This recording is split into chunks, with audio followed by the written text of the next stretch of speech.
Então, como eu havia falado sobre a covardia que estava acontecendo entre esse governo de Netanyahu em relação à faixa de Gaza, né? Desde o início eu venho falando isso. Ainda bem que o povo de Israel está compreendendo que esse cara ele não presta, né? Ele está fazendo as coisas conforme a vontade dele, até os Estados Unidos, né? Que sempre esteve ao lado de Israel, inclusive em 1948 para 49, quando foi feito ali a divisão dos territórios, né, na criação de um Estado de Israel e de um Estado palestino, foram divididos ali os territórios, só que a população palestina não aceitou aquilo, porque eles estão lá desde 638 e não achava justo Israel ter chegado em 1918 e começar ali a fundar o seu Estado. Então os palestinos não achavam justo aquilo. E os palestinos não criaram o Estado palestino. E o que Israel fez?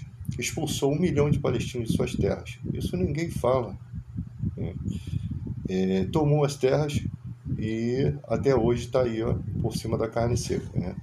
Então isso daí ninguém fala. Por debaixo da história, que os Estados Unidos foi quem esteve ao lado de Israel nessa guerra entre árabes e israelenses, né? Entre os árabes da religião muçulmana contra a religião judaica, ali uma guerra de irmãos, os descendentes de Ismael e os descendentes de Isaac. E não adianta dizer que isso é bíblico e vai ser assim, que não é dessa forma.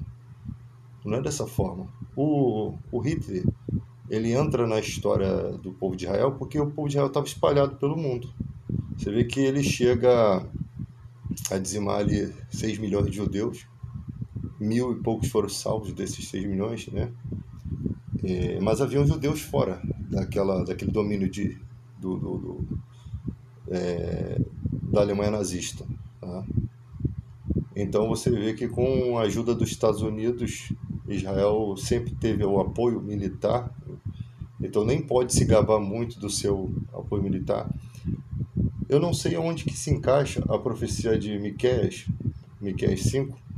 Ela começa falando do Messias, nasce em Belém e Efratá, né, cidades que não existem mais, ou seja, o Messias só podia nascer no primeiro século, e Jesus nasce em Belém, só que havia também uma profecia ali, há também uma profecia ali que Deus entrará em juízo com Israel porque eles se confiaram mais no seu poder bélico. Eu não sei se isso se conclui em 135 e em 69 e 135, quando houve essas guerras entre Israel e o Império Romano. E ali em 135 foi a gota d'água que o imperador Adriano joga para fora de Jerusalém todos os judeus e muda o nome da Sion, né, que é a Canaã bíblica, para Filistia, terra dos filisteus, hoje em dia chamado Palestina. E aí você vê a dificuldade que o povo tinha esquecido até de voltar para aquela pátria. E a questão ali do nazismo foi com que impulsionou os judeus a voltarem para sua pátria, através de um jornalista chamado Theodor Herzl, que começa a falar sobre essa questão. E ali eles voltam, mas já voltam numa sociedade que já está praticamente formada há séculos, né?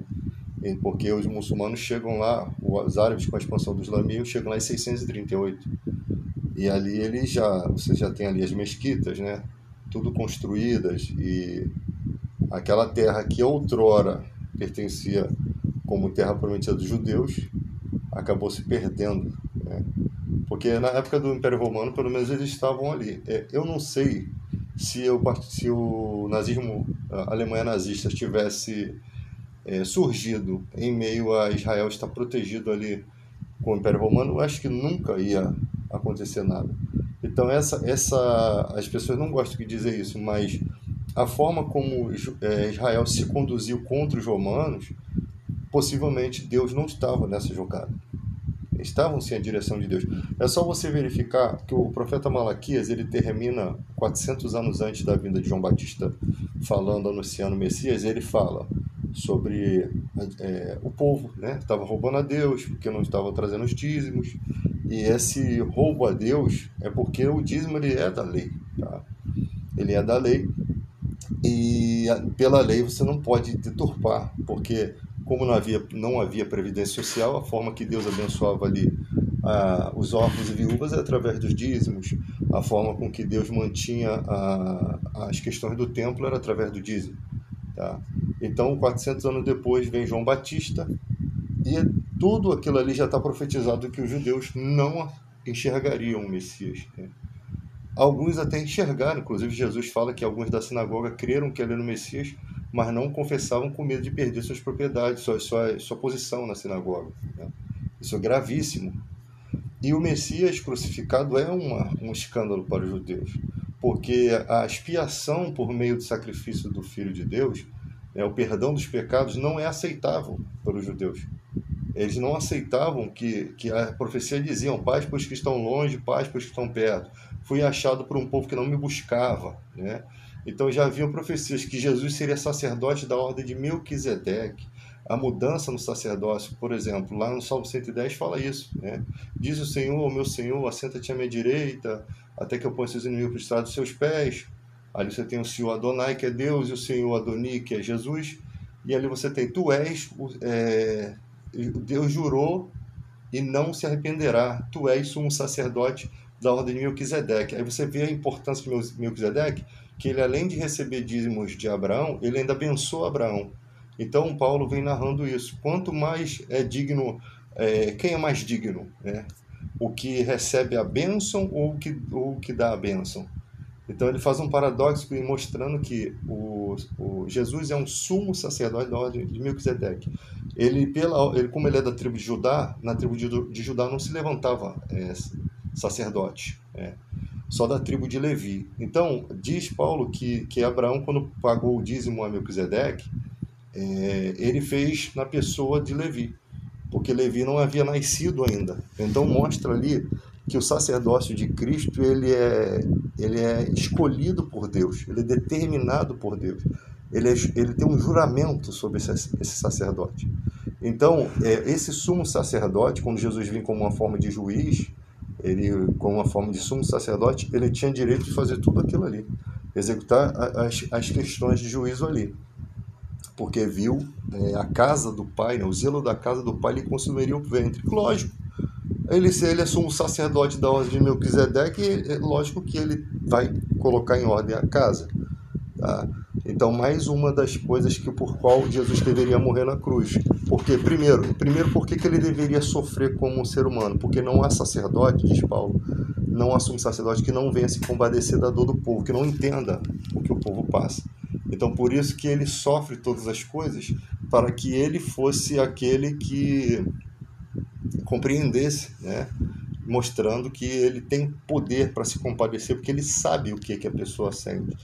Então, tudo isso é mostrado por Paulo, que é um romano que nasce na Cilícia, né? Uma província romana. Ele é romano de nascimento, ele não comprou esse dote. Isso já foi interrogado lá no passado, quando prenderam ele. O soldado falou: mas como é que você conseguiu isso? Nós pagamos alto preço. Ele falou: não, eu tenho de nascimento. Só que como ele foi criado na comunidade judaica, como fariseu, né? O fariseu muito mais como se fosse um monge essênio, né? Ele realmente tem uma capacidade intelectual muito grande. Tá? Então esse cara é o cara que Deus escolhe para pregar para os gentios. E ele a todo momento queria pregar para a nação judaica. Mas Deus enviou a Pedro para os da circuncisão e Paulo para os da incircuncisão, embora Paulo também pregue aos hebreus, pregue ao povo da circuncisão também. Porque há um momento em que queriam fazer com que o povo se para cumprir a lei de Moisés e só assim, né, se tornar cristão. E ali Paulo fala que a circuncisão já não era mais daquela forma, a circuncisão era cristã. Como há mudança no sacerdócio, há mudança na lei. Né? Algumas leis foram modificadas, por exemplo, ninguém vos julgue por causa de sábado, lua nova, por causa de festas, ou seja, havia pessoas tentando julgar aquela comunidade por ela não fazer essas coisas. Né? Aí você lembra lá que Jesus fala do vinho novo, vinho velho, roupa nova, veste velha, remendo de veste nova em roupa velha. Ele fala num contexto em que havia sim uma crítica por que que os discípulos de Jesus não jejuavam, o de João Batista sim. Aí Jesus mostra, né, algumas modificações.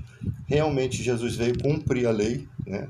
Só que como ele é um sumo sacerdote eterno, ele acaba cumprindo muito mais do que os levitas, porque os levitas morrem.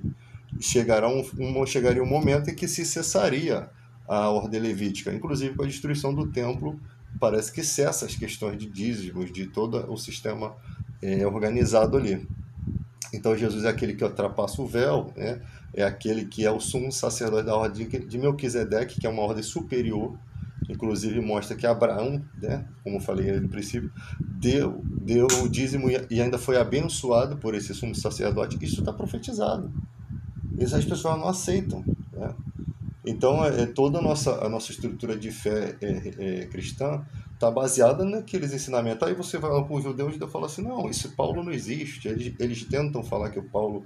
eles não aceitam as pregações de Paulo, porque Paulo ele é o cara que realmente ele conhece a cultura judaica e ele vai bater de frente com esse sistema, tá? Agora, ele fala, quem quiser viver da lei vai ter que cumprir toda a lei, viva da lei, entende? Não é que a lei acabou, sabe?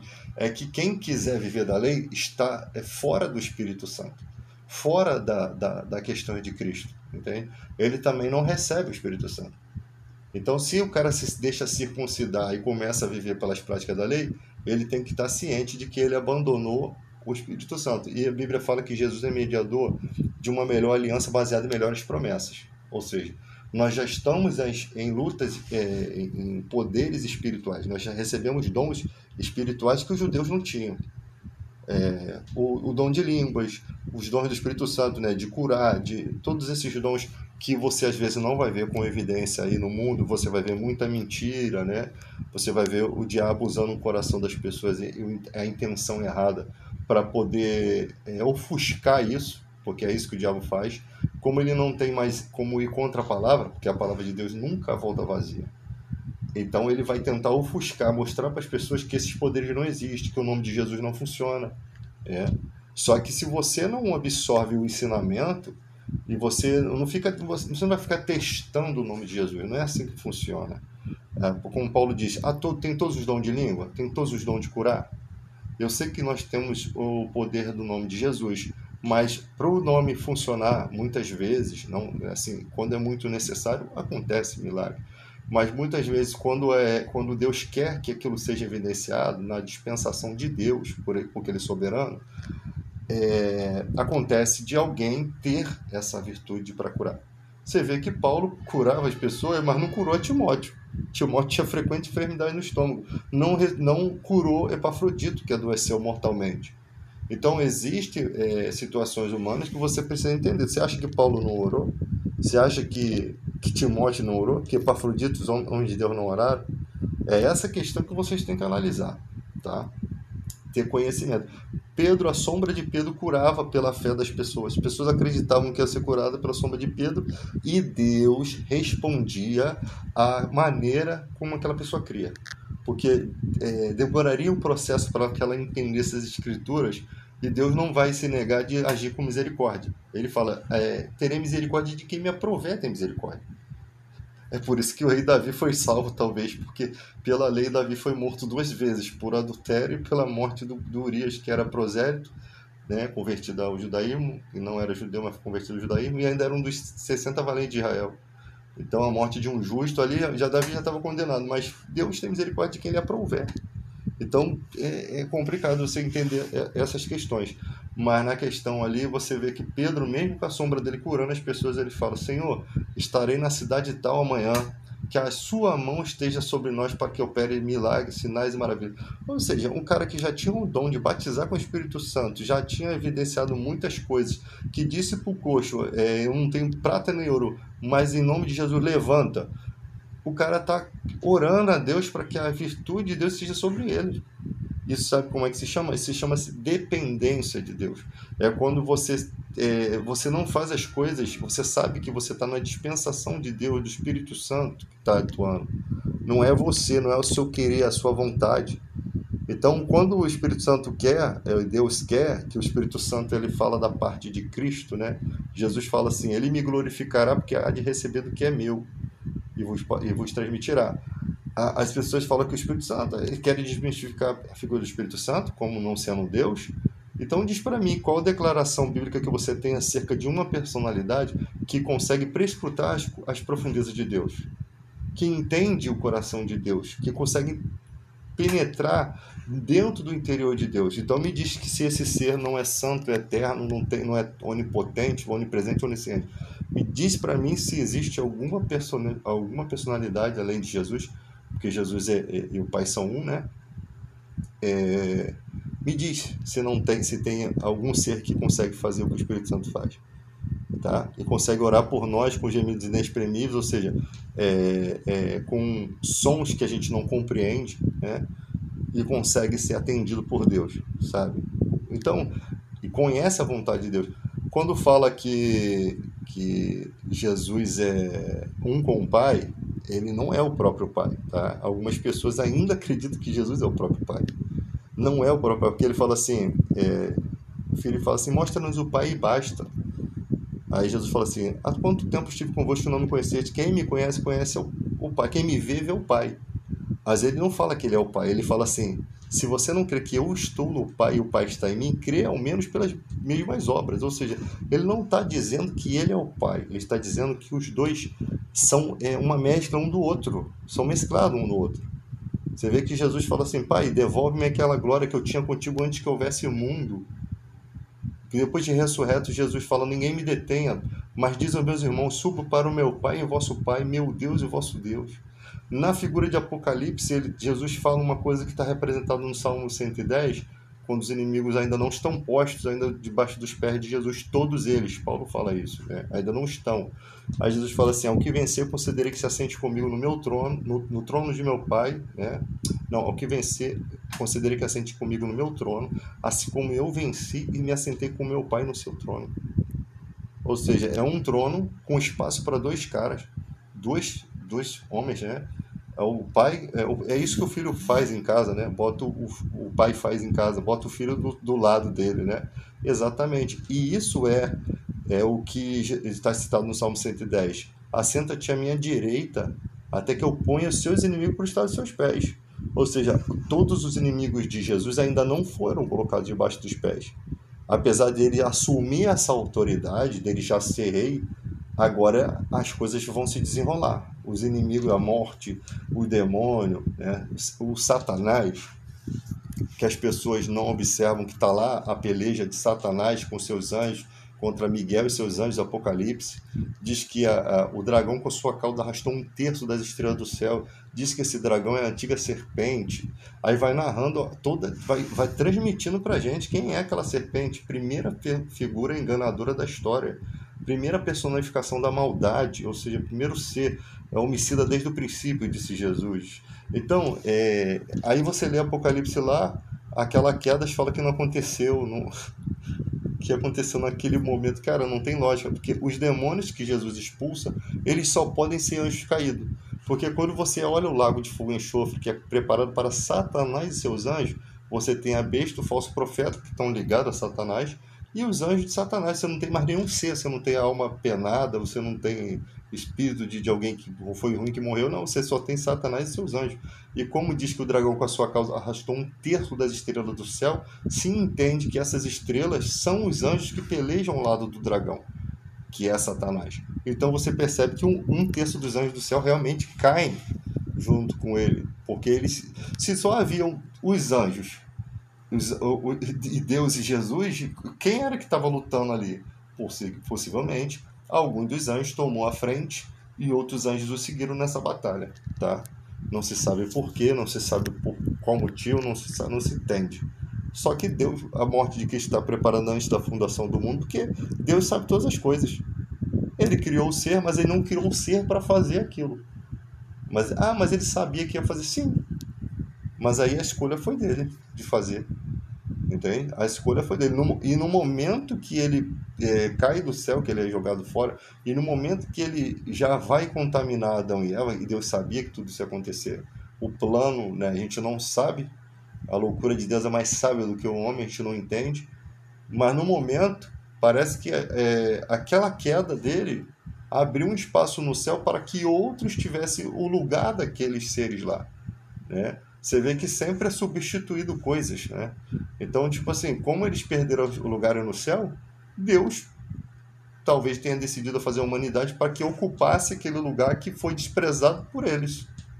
Eu não vejo outra resposta para isso. E a gente, numa condição humana, né, também tivemos o direito, através de Adão e Eva, tivemos o direito de viver bem, né? Ali há uma tentação, há uma queda. Após a queda, Adão ainda vive 930 anos, então Deus não foi ruim com Adão. Você vivia 930 anos tendo filhos e filhas, tendo ali uma esposa maravilhosa feita da sua própria costela, deu origem à humanidade, para a humanidade semear, plantar, e agora só que a humanidade vai ter que conviver com a maldade do seu coração, vai ter que aprender a dominar a maldade que foi passada ali por Adão e Eva, a responsabilidade que eles trouxeram para nós, né? E eles também sofrem. Por quê? Porque Caim mata Abel, é um primeiro sofrimento.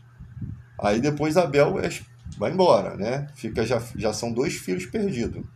Olha a dor que eles sentem, né? Você imagina eles mais frágeis do que nós, né? Que hoje somos mais amadurecidos, numa época muito arcaica, perdendo 2 filhos. São consequências dos seus pecados. Aí dali, Caim começa a ter, possivelmente, Adão e Eva continuaram tendo filhos, a gente percebe pela linha teológica ali dos livros. Possivelmente, Caim possuiu uma dessas mulheres, tomou, né, uma delas, ou algumas se afeiçoou por eles, pode acontecer, ele devia ser bonito, né? E ali de 930 anos de fazendo filhos e filhas, uma hora chegou nele. Eu não digo nem que demorou tanto, né? Porque tem as questões sexuais envolvidas e tal, e ali começa a se fazer uma civilização diferente, só que a civilização mal, mais o sofrimento para Adão e Eva, porque a natureza de Adão e de Caim começou a ser ruim, ser mal, e fazer maldade com os próprios outros filhos e netos de Adão, e Adão viveu 930 anos.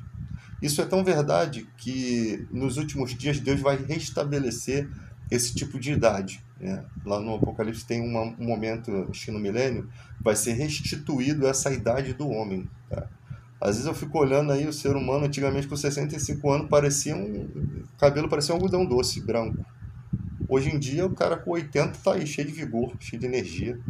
É muito estranho ver isso, mas ainda não é acho que a Bíblia diz que com 400 anos ainda seria novo, jovem, e Deus tem essa capacidade de fazer essa estrutura, tá? De estruturar o homem para chegar a essa questão. Porque se a gente olhar, a gente viver 100 anos já é uma coisa muito interessante, né?